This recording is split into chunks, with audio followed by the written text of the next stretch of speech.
There's a hidden pattern buried deep within 575 years of financial history, a pattern so precise it has destroyed every empire that ever believed its money was immortal. From Portugal's golden coins to Britain's paper empire, every global currency has marched through the same 8 stages, from dominance to decay, from wealth to ruin. And today, the United States dollar stands at stage 6, the exact moment when confidence breaks, when allies turn away, when power begins to slip quietly through a nation's hands. Yet America believes it's different, stronger, untouchable. But history never bends to belief, because this isn't prophecy or theory, it's mathematics, a sequence that has repeated 5 times before and is repeating once more in real time. Empires don't fall when their armies lose wars. They fall when their money dies. And when it does, everything built upon it follows. Subscribe before the pattern repeats and before another empire learns it the hard way. To understand how empires rise and collapse, you first need to understand the single greatest advantage any nation can ever possess: the power to issue the world's reserve currency. It's not a weapon or an army. It's not land or resources. It's the ability to print the money that every other country must use to survive. A reserve currency is the bloodstream of global trade, the language that every deal is written in, the lifeline that keeps nations connected. When your currency becomes the world's reserve, you don't just control your own economy, you quietly control everyone else's. Every country must hold your money to buy oil, gold, wheat, copper, steel, everything. They can't trade without it. They can't function without it. And that constant demand gives you the kind of power kings once dreamed about. You can buy the world's goods not with labor or production, but with paper. Ink and digits accepted everywhere as wealth itself. You export paper, and they export products. You export inflation, and they import debt.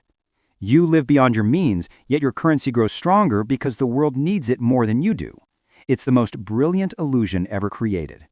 While others work for wealth, you print it. While others save in your currency, you quietly dilute theirs. And because global trade depends on you, even your mistakes become someone else's burden. You can run deficits without collapse, borrow without limit, and wage wars without worrying about who will pay the bill. The cost is spread across oceans, absorbed by every nation forced to hold what you create from nothing. That's the invisible empire, an empire not built on conquest, but on confidence. It doesn't need armies to march or fleets to sail. Its weapon is trust, and its fortress is belief. For 80 years, the United States has ruled through this privilege. The world needs dollars, so America prints them. The world trusts dollars, so America spends them. The cycle feeds itself, generation after generation, until people forget that privilege is not permanent. Because history has never allowed it to be. Every empire that held this power thought it was eternal: Portugal, Spain, the Dutch, the British, and all of them fell the moment the world stopped believing in their money. The pattern never spares its champions, because the same privilege that builds empires always destroys them in the end.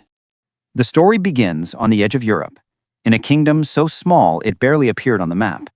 Yet from its shores, Portugal set out to rule the world. In the mid-1400s, Prince Henry the Navigator launched fleets into the unknown, carving new trade routes along Africa's coast and across the open sea. Within a few decades, Portuguese ships were bringing home gold from Africa, spices from India, and silver from Brazil. For the first time in history, a single currency, the Portuguese real, was being accepted across continents. It was backed by real wealth, by ships, gold, and discovery. Stage 1 of the pattern had begun: dominance through exploration and trade. But success bred ambition, and ambition demanded expansion. Portugal tried to control an empire that stretched from Brazil to India, from Africa to the Far East. A nation of barely 1.5 million people was now defending routes across 3 oceans. The cost was staggering.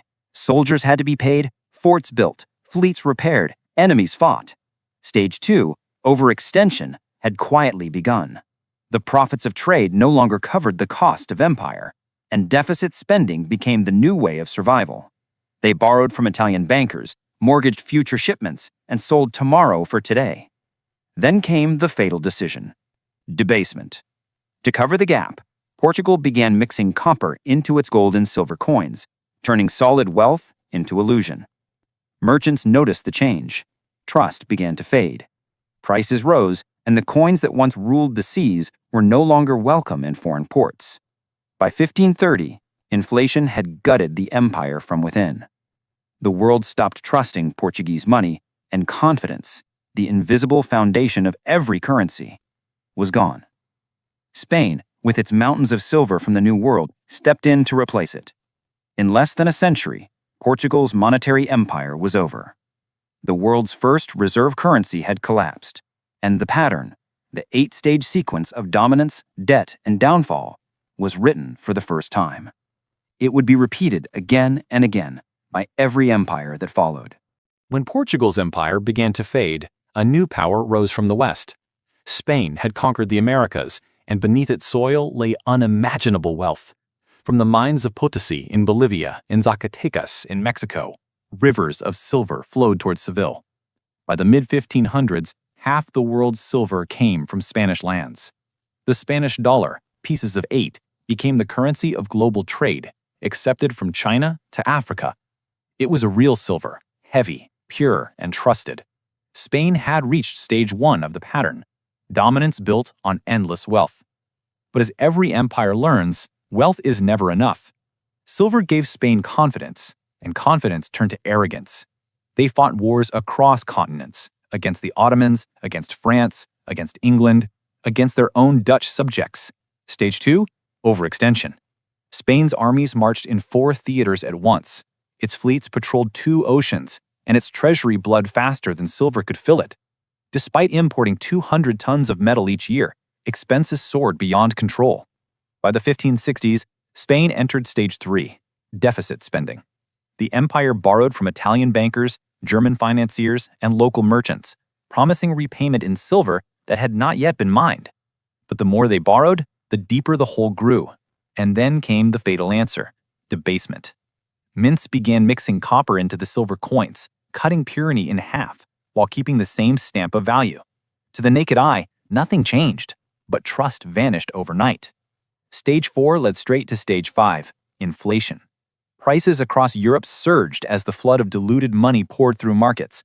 Food, goods, and labor doubled in cost, while the silver itself lost meaning.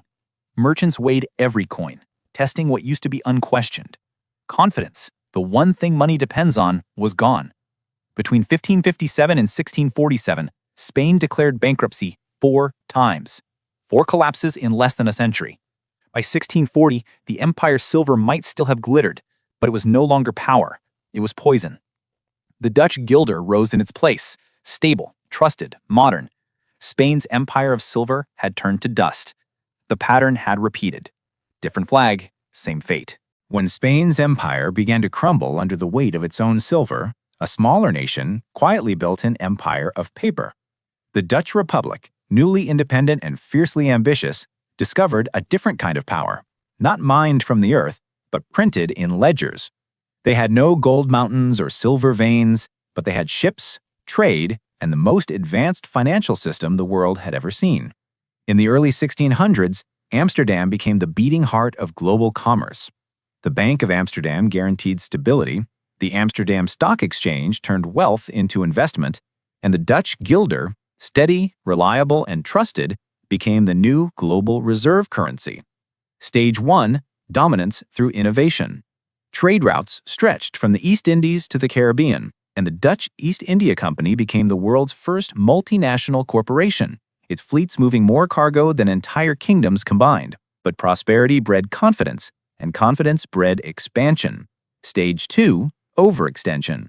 A nation of barely 2 million people tried to maintain trading posts on every continent, defending sea lanes from pirates and rival powers. Wars with England and France drained their coffers. The cost of protection began to exceed the profits of trade. Stage 3 followed, deficit spending. The government borrowed from private banks and foreign lenders, stacking obligations that only made the illusion of wealth last a little longer. Then came the silent danger, credit expansion. Instead of debasing metal, Dutch banks simply lent more than their reserves could cover. The money supply grew faster than real productivity, and inflation crept in like a slow tide. By 1700, prices in Amsterdam were rising, and trust was quietly slipping away. Stage 6, loss of confidence. Britain was industrializing, its navy expanding, its economy surging ahead. The Dutch could feel it, the shift of gravity. Their ships still sailed, their banks still lent, But the world's attention had already moved westward to London. Stage 7, alternatives emerging. The pound sterling became the preferred currency of trade, and slowly, almost gently, the guilder's dominance faded. There was no great collapse, no sudden crash, just silence. The world changed hands without a single cannon firing. The invisible empire had fallen, not with war, but with time. The pattern had repeated again, quietly, precisely, inevitably. By the early 1700s, the center of gravity had shifted again. London replaced Amsterdam as the capital of global finance, and the British pound sterling became the currency of the world. Backed by industry, innovation, and empire, Britain entered stage 1, dominance through power and production. The Industrial Revolution transformed a small island into the workshop of the world. Coal, steel, ships, and textiles poured from its factories, and British merchants carried them to every corner of the planet. The Royal Navy ruled the seas, enforcing trade routes that connected colonies across Africa, Asia, and the Americas. Every transaction, every contract, every shipment priced in pounds. But success has a cost. To maintain control of a quarter of the world's land and population, Britain spent beyond its limits. Stage 2, overextension. Soldiers and sailors were stationed across continents, fortresses built, fleets expanded. The price of empire grew heavier than its profits. By the late 1800s, other nations were rising. Germany, the United States, Japan, and Britain began borrowing to defend its dominance. Stage 3, deficit spending. Debt became permanent, justified by power, hidden behind pride. Then came the test that would expose the illusion: war. In 1914, Britain entered World War I, spending £50 billion, borrowing from America, selling assets it had taken centuries to build. The cost was unimaginable. When the war ended, the debts remained, and Britain faced a choice: tighten the belt or print the money. Stage 4 began: monetary manipulation. The country abandoned the gold standard, returned to it briefly, then abandoned it again. Each shift weakened the pound's credibility. Stage 5 arrived in the form of inflation. Prices rose, wages stagnated, confidence waned. By 1944, Britain was fighting a second global war it could no longer afford. The empire that once financed others now needed financing itself. At Bretton Woods, the world gathered to decide the future of money, and chose the dollar. Stage 6, loss of confidence. The pound, once untouchable, was dethroned. Stage 7 followed swiftly. Alternatives emerged. America's gold reserves and industrial might made the dollar irresistible. And by the 1970s, the pound's reserve status was gone. The empire that borrowed its future had finally spent it.